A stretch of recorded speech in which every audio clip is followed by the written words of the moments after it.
I want to just caution the Jamaican people about believing many of the pronouncements and the announcements and the promises that have been made. And I'll just give you a couple of examples.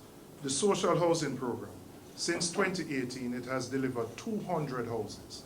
So on average for the 5 years, that's 40 houses per year. But we are now projecting to deliver 500 in one financial year, when you have only been able to deliver 40 per year over the last 5 years. So you expect to increase by more than tenfold what you have done over 5 years? Not credible. Not credible. This is the third throne speech that I've heard about the special capital expenditure program. In my constituency, I know about Lady Musgrave, Arthur Wint, and Camp Road. The third throne speech. And whatever the issues are, whether they are procurement issues or not, these projects have not gotten off the ground. So there's a big lag between big announcements and implementation. And certainly for the major infrastructure projects, we're talking about 2 to 3 years. So I want to caution people.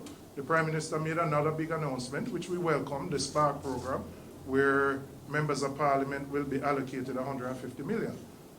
And immediately after the announcement, everybody, all constituents asking when will their road be fixed. But we don't know how long it will take, one, through the consultative process, and secondly, through the procurement process for work to actually start. So I'm cautioning people about buying into these big announcements. We have heard about all the major improvements in the health sector, all the new buildings that are being built, the upgrades. But we have not gotten accountability for the billions of dollars that have been spent on Cornwall Regional, which nobody can tell us where that money gone. It is at least about 10 to 15 billion, not million, billion, that the government has not been able to tell us where that money has gone and what can we see for that. Ministry of Education get less than half page in this book. For the greatest challenge that the country faces, we went through the Orlando Patterson report.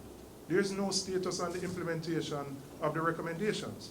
You would expect that you would have an implementation to say of the 200 recommendations, we have done 50 already. We plan to deal with another 50 in the next financial year.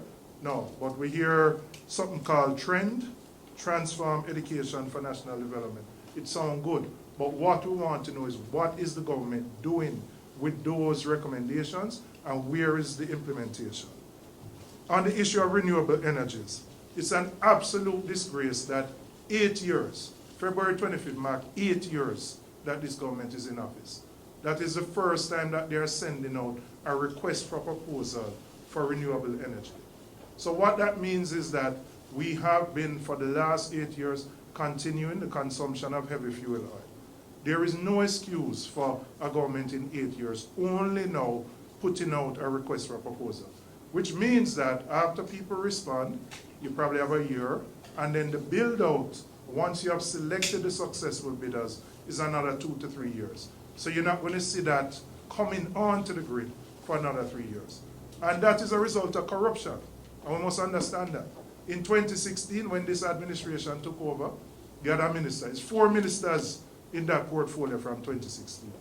And that is what has stalled our progress with renewable energy. The final thing I want to talk about relates to my public service hat. I've been getting numerous complaints from the police about the payment of overtime. We know that the overtime system was installed, but it has been sporadic. Police, when they get paid, they don't know how much they're going to get paid. They get paid late. They don't know whether what they get paid for now is for what they would have done a month or 2 ago. So there are numerous complaints about this.